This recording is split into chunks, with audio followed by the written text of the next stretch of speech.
repercusión de lo que pasó el fin de semana en Tucumán. Yo hablé con varios de los que estuvieron ahí con Massa y había entusiasmo.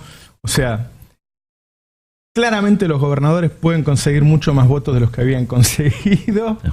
Hay muchas historias. Todos pensaban que lo que había que hacer era levantar a Milei para acercarse para bajarla a Bullrich. No sabían que era al revés. Con lo cual, ahora que tienen una encuesta de verdad, que es la PASO, van a tener otras posibilidades. Había mucho entusiasmo de parte de todos, de los gobernadores, del mismo Massa, respecto a lo que había pasado ahí. Ahí estaba todo el peronismo, ¿no? Ahí estaba la CGT, ahí estaba la CTA, estaban todos los gobernadores. ¿Ya estamos en comunicación? Ya estamos en comunicación con el gobernador de la provincia de Buenos Aires, Axel Kicillof. Buenos días, Axel, ¿qué tal? ¿Cómo estás? Buenos días, Roberto, ¿cómo andan? Bien, bueno, acá estamos con Roberto Caballero, Nico Lantos, Edgardo Moca, Ari Lijalat, y estábamos hablando del fin de semana y de Tucumán, y me gustaría conocer tu reflexión de qué pasó ahí y qué tan importante fue. No, muy importante. Me parece que a nivel simbólico, importante. Nosotros, la historia de esto es que teníamos una reunión de Liga de Gobernadores programada hace mucho tiempo para el viernes, acá en el CFI, bueno, allá en Capital, en el CFI, donde nos reunimos habitualmente.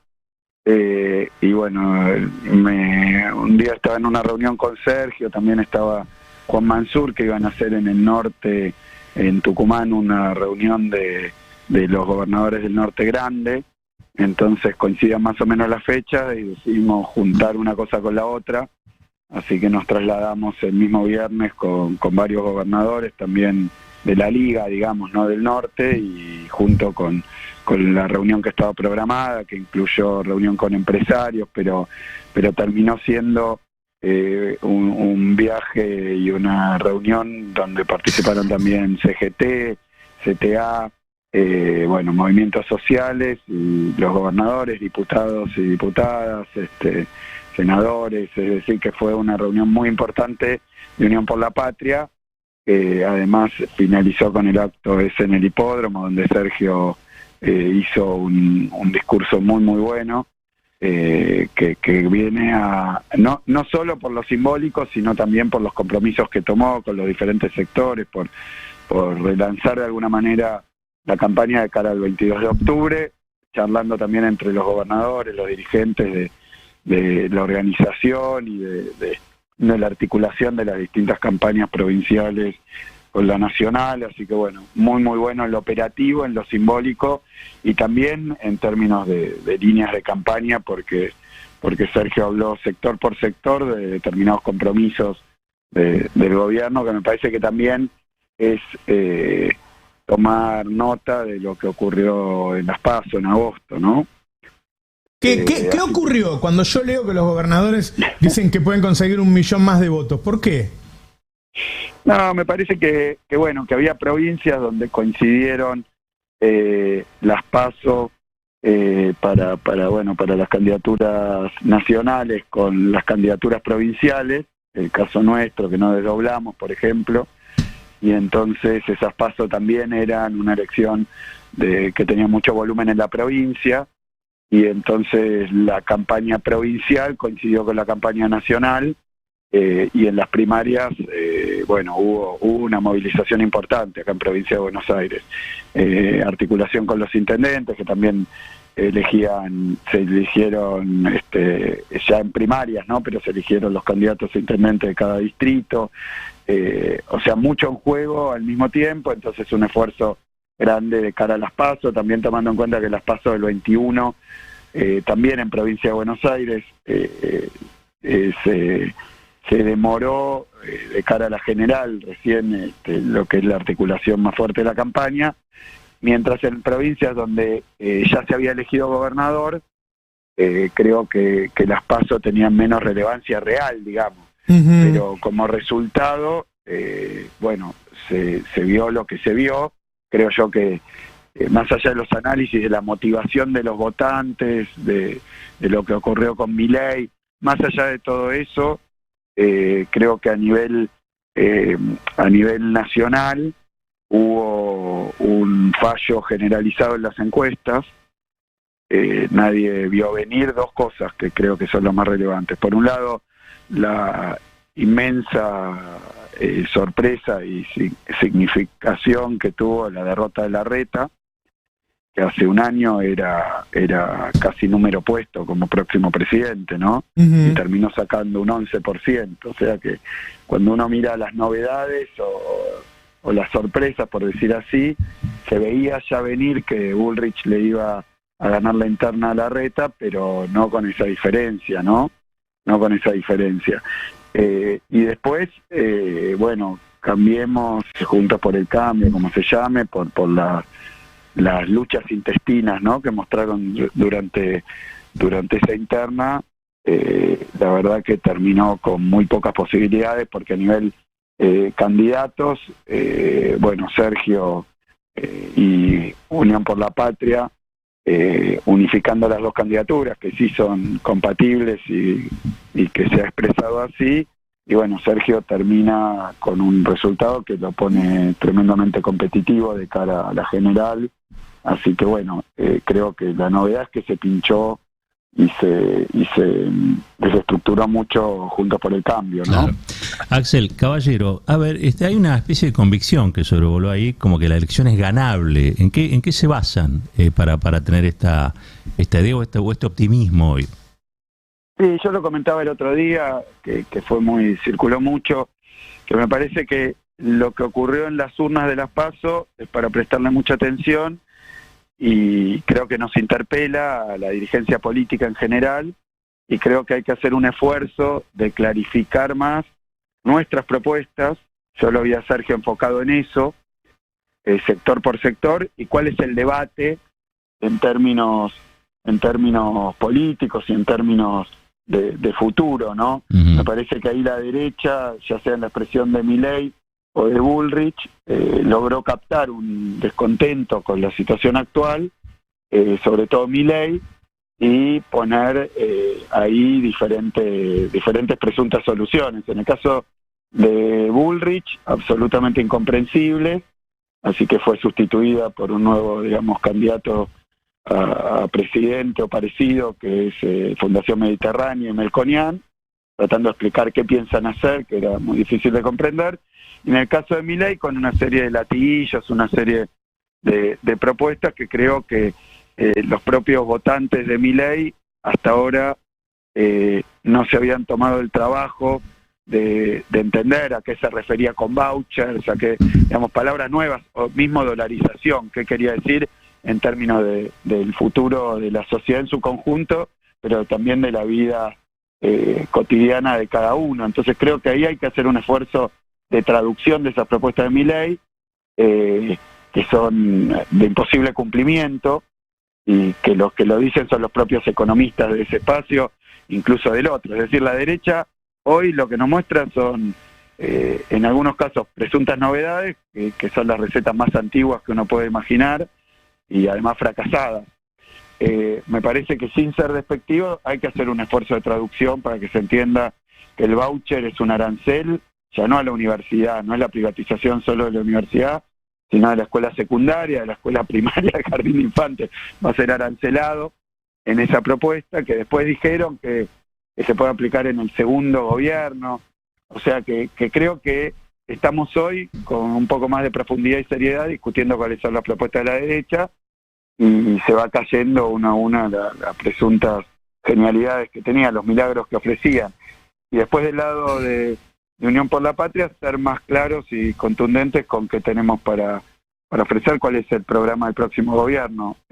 Y eso nos pone, llamarlo competitivo, no, yo creo que la gran discusión es entre esas dos familias de propuestas, la que tienen que ver con entregar la soberanía. Ahora se vio con el caso Malvinas, la de reflotar discusiones con respecto a lo que fue la dictadura, bueno, ver a candidatos de hoy con posibilidades de gobernar, enfrentarse con Estela Carlotto, ¿no? Y bueno, cosas de esa índole. Y después, en el terreno económico, lo que están proponiendo, que es imposible, inviable, casi incomprensible, porque también lo de la dolarización terminó cuestionado por todos los economistas de Milei, que bueno, que eso no era así, que no iba a poder ser, que era para más adelante también. Por eso yo lo llamo los milagros, las recetas de médico brujo. Yo creo que ante las dificultades presentes se les ocurrió venir con palabritas nuevas y disruptivas, pero que después de atrás de eso uno rasca un poquito y lo que aparece es verdaderamente una calamidad. Y nosotros estamos ante ese desafío de explicar bien qué es lo que proponemos nosotros, por qué no lo pudimos hacer hasta ahora cuando se trata de elementos que tienen que ver con precios o con salarios, y del otro lado develar y desenmascarar los desastres que está proponiendo la derecha, ¿no? Que son los mismos de siempre, que no tienen nada de novedad, más casta que Roque Fernández, que Carlos Rodríguez, no se consigue, y esos son los economistas que mandó Milei cuando tuvo que tener una reunión seria con el Fondo Monetario, no una entrevista televisiva con periodistas complacientes, sino cuando tuvo que hablar con el Fondo Monetario, mandó a los economistas de Menem y Cavallo. Entonces, bueno, qué sé yo, creo que hay que despejar un poco la hojarasca de toda esta discusión y ver en concreto qué dicen que hay que hacer para solucionar los problemas reales que tenemos. Axel, durante todo el fin de semana las notas fueron sobre vos y sobre el fallo de Estados Unidos en contra de YPF. Algunos directamente dicen que es toda una pérdida de dinero, otros reconocen que Vaca Muerta va a cambiar la economía argentina, que va a generar un ingreso de dólares que puede terminar con la restricción externa, y a raíz de eso incluso se puede terminar, creo yo, con el gran problema inflacionario que tiene Argentina, pero hablan del cómo, de cómo se hizo. Y yo quería preguntarte si vos ahora, a la luz de este juicio, ¿has cambiado la mirada sobre eso o ratificás que estuvo bien hecha la expropiación? Mira, la expropiación que obviamente se trató de una recuperación de una empresa que estaba en vías de disolución y vaciamiento en manos de Repsol. O sea, lo que estaba ocurriendo desde la privatización de Repsol, que vale la pena, permitirme un pequeño asterisco para que después lo miren, creo que alguno de ustedes estuvo mirando ahí en un destape, el proceso de privatización de venta Repsol, sí, que justamente tuvo como protagonista a la Mediterránea, originalmente, con su jefe, que era Cavallo, que fue el economista que se le impuso a Menem después de que no pudiera enfocarse con la cuestión inflacionaria. Entonces termina, como ahora, parecido, digamos, un plan económico llave en mano con el economista jefe de la Mediterránea. Eso ahora es Melconian, que ante los tropezones de Bullrich apareció sustituyéndola como candidato de Juntos por el Cambio, ¿no? El jefe de la Mediterránea.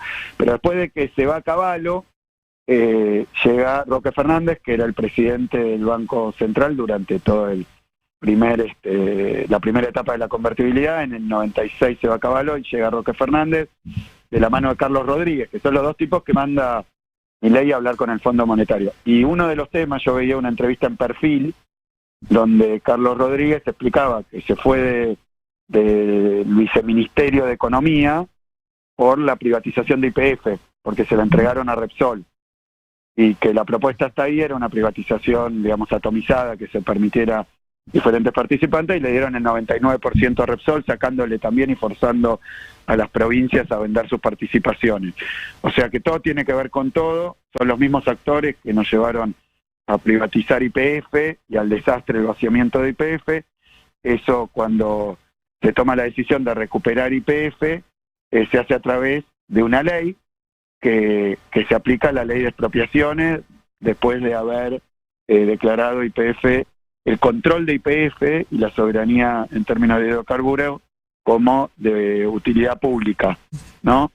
Que es un procedimiento constitucional, la utilidad pública y la expropiación.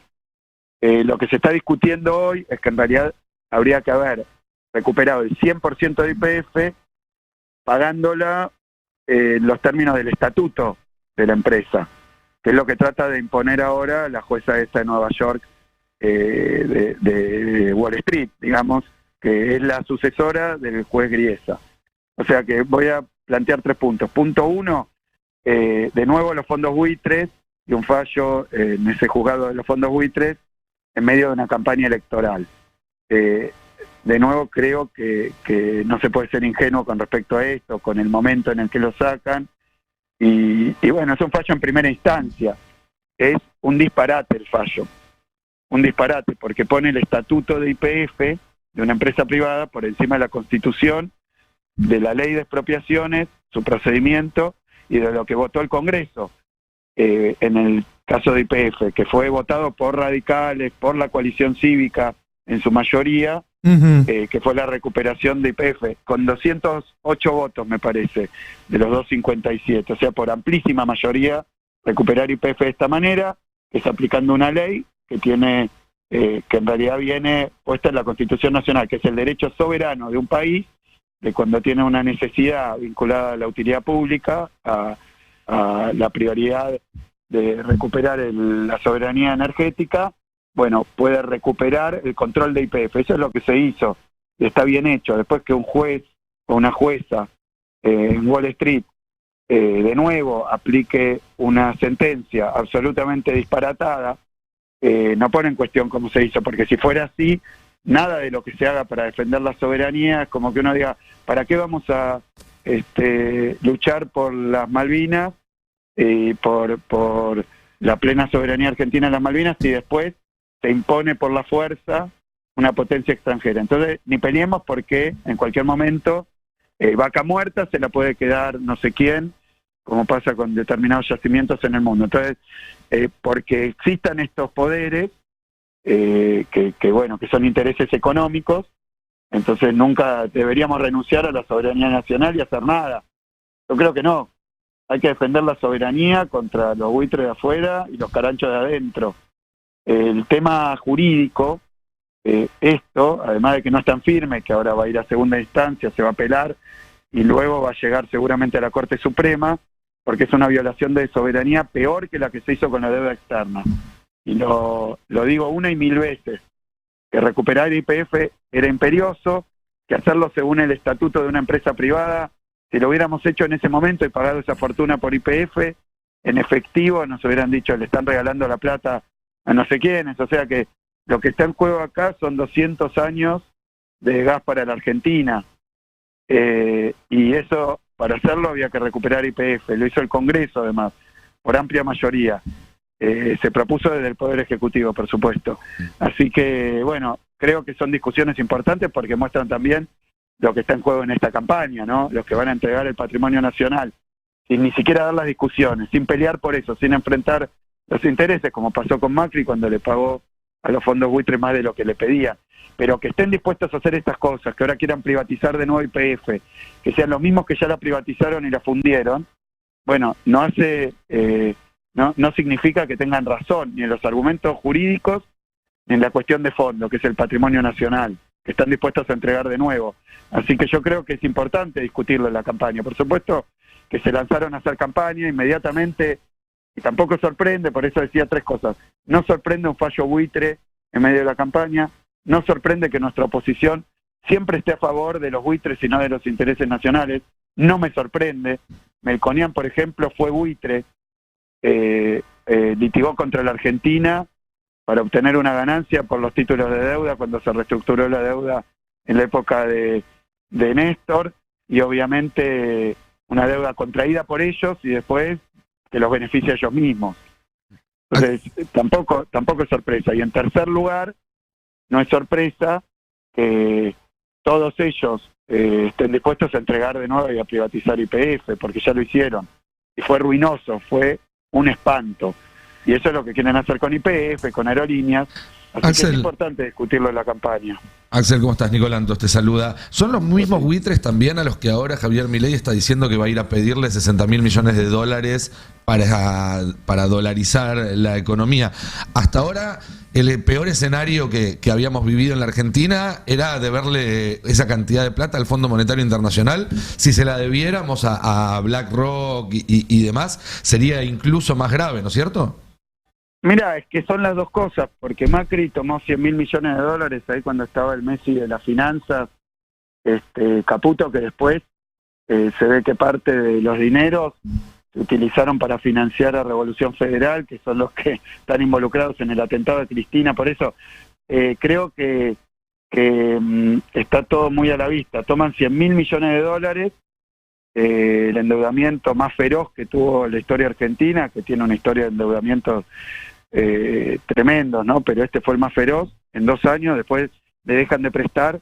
Entonces el Fondo Monetario, con una decisión política totalmente antiestatutaria del propio Fondo Monetario y por presión de Estados Unidos, confesa, de Trump, en un arreglo con Macri, donde participa Clever Carone, entonces van y le prestan el crédito más grande de la historia a la Argentina para que, según después el propio Macri reconoce, permitiera a los capitales que estuvieron especulando con esos primeros créditos de los primeros 2 años, la fase privada de los créditos, para que esos se vayan con las ganancias de la bicicleta financiera. O sea que el Fondo Monetario Internacional actuó como garante de los créditos especulativos de esos fondos de inversión durante la primera etapa de Macri. Toda esa es la historia del macrismo y nos deja el Fondo Monetario Internacional, que además de facilitar ese crédito, permite que sirva para la fuga y después viene con condicionamientos a la economía argentina. Vos hablabas recién de la inflación. Vos fíjate que la aceleración inflacionaria empieza en el gobierno de Macri desde que se aplican los planes económicos del Fondo Monetario. Porque el plan económico del Fondo Monetario, y esto es muy fácil, creo yo, de comprender cuando se explica de manera sencilla, el plan que impone el Fondo Monetario Internacional es siempre devaluar por arriba de la inflación.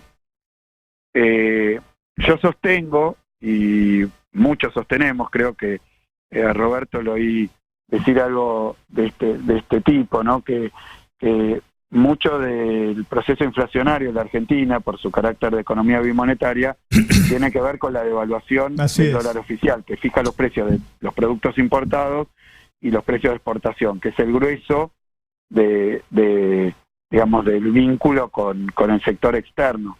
Y es el tipo de cambio oficial. O sea que devaluar el tipo de cambio oficial es inflacionario.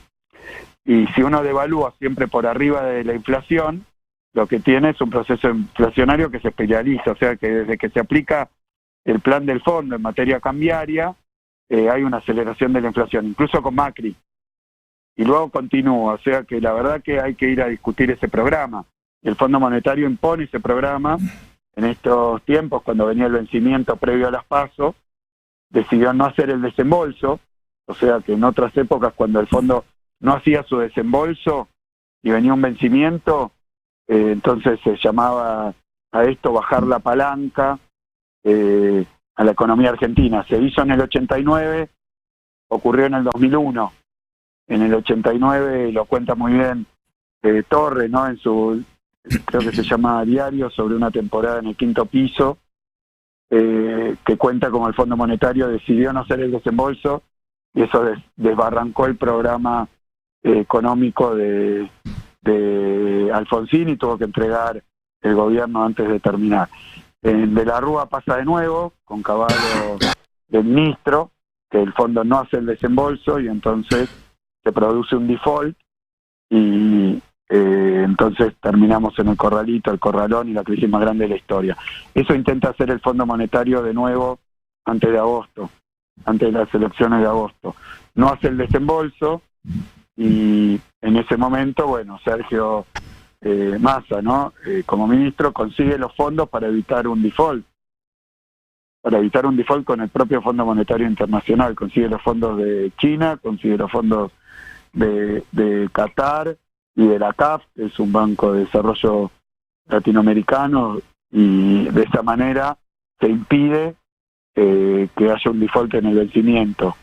Y luego el fondo hace el desembolso, pero impone una devaluación de 22%, quería imponer una de 100%, como la que quiere imponer Milei, diciendo esto, que dicen sus propios economistas que es imposible, es dolarizar a 700 pesos o algo así, que es una devaluación del oficial del 100%. Imagínense si esta devaluación del 20% que se produjo después de las PASO hubiera sido del 100%, el desarreglo que se hubiera producido en la economía argentina, ¿no? A esa devaluación contesta Massa con un programa de compensación, bueno, con la suma fija, acá en la provincia de Buenos Aires lo aplicamos, con un incremento para jubilados, para asignación universal, con un programa de créditos, todas medidas compensatorias de esa devaluación que hubo. Y estabiliza el tipo de cambio oficial, lo cual baja el proceso especulativo y lo cual también permite una estabilización de los precios. O sea que estamos en esa situación. Yo creo que el principal problema que tiene hoy la economía argentina tiene un responsable Macri, el macrismo, así que Larreta, Bullrich, Santilli, Grindetti, que trajeron al Fondo Monetario también, con la deuda más grande de la historia con el fondo, y la deuda más grande del fondo, el préstamo más grande del fondo para un país, y sus programas económicos que son ruinosos para la Argentina. Ese problema tenemos hoy. Axel, Edgardo Moca te habla, ¿cómo estás? ¿Cómo andás, Edgardo? Muy bien.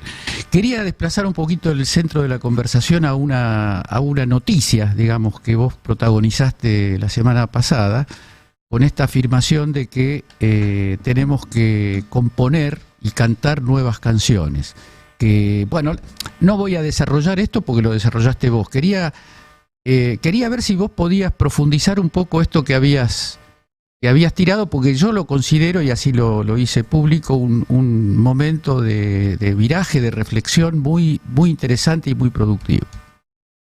Mira, el resultado de las PASO, por lo menos a parte importante de la dirigencia, a nosotros nos interpeló también, si bien uno podía remitir a situaciones que se venían produciendo durante los últimos tiempos, bueno, las mismas elecciones del 2021, actúan como una interpelación y un llamado al campo popular, a Unión por la Patria, a generar un vínculo, una confianza, a renovar de alguna manera también el modo de expresarnos y de lo que queremos decir, aún tratándose de nuestros principios generales, de nuestra doctrina en general, pero hay un sector de la sociedad que evidentemente nos está reclamando explicaciones más claras, propuestas más claras, soluciones contundentes a problemas que está teniendo.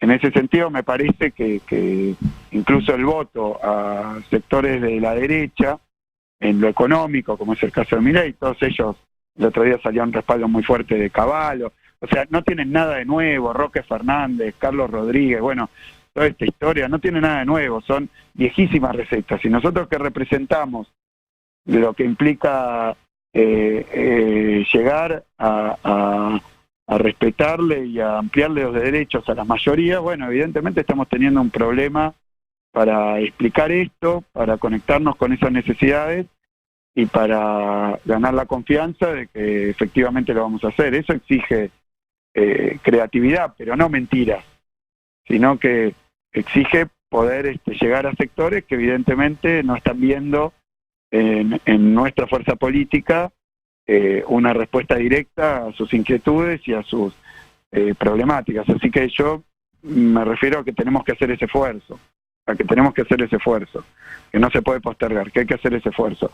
Y me parece que en ese sentido, bueno, veíamos las novedades en política vinculadas más bien a los libertarios, ¿no? Pero que cuando uno decía recién rasca un poquito, lo que encuentra son las ideas más viejas, no tienen nada ayornado, por más que las palabritas sean nuevas, voucher, dolarización, que parece, mira, esa es la solución, la receta mágica para mejorar la educación, o para mejorar la salud, o para mejorar los problemas de inflación o de poder adquisitivo de los salarios.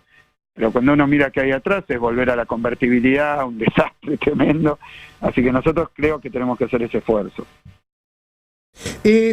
Termino leyéndote un tuit de Patricia Bullrich en donde dice que va a desterrar, lo dijo anoche, al peronismo y que le va a ganar varias provincias, entre ellas la provincia de Buenos Aires, no van a tener dónde esconderse, y después te hago escuchar 30 segundos de algo que dijo, porque me pareció muy fuerte todo lo que dijo ayer Patricia Bullrich. ¿Lo podemos poner el video, por favor?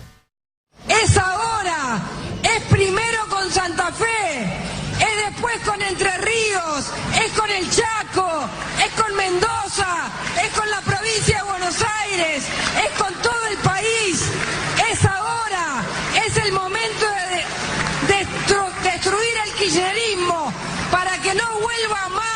una ideología que ha generado un mal terrible en nuestro país. Bueno, ahí está, destruir al kirchnerismo, Axel. Sí, ¿qué puedo decir? Me parece que volvieron a esa receta después de unos días, digamos, después de las PASO, donde acomodaron o intentaron acomodarse sin éxito a lo que ocurrió en términos electorales, y volvieron a ver si pueden explotar la beta del odio, de la violencia, de esos discursos que bueno, que estaban un poco después de las PASO, ¿no? La había la propia Patricia Bullrich con dificultad, digamos, en sus expresiones, tratar de hablar de una visión más humana. No, creo que no encuentran, que no dan pie con bola. Entonces vuelven a esta idea de erradicar, liquidar, exterminar, bueno, tan grave desde el punto de vista político y democrático.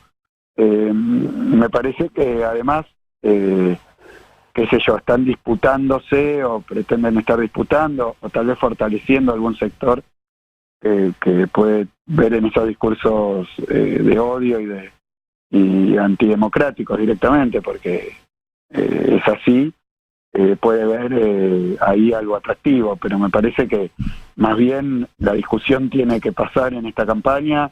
Bueno, acá en Provincia de Buenos Aires tenemos el contraste muy claro. A ver, ellos gobernaron 4 años y fue un verdadero desastre lo que hicieron a nivel nacional y provincial. Entonces, creo que aquí lo que estamos haciendo es fortalecer la salud, la educación.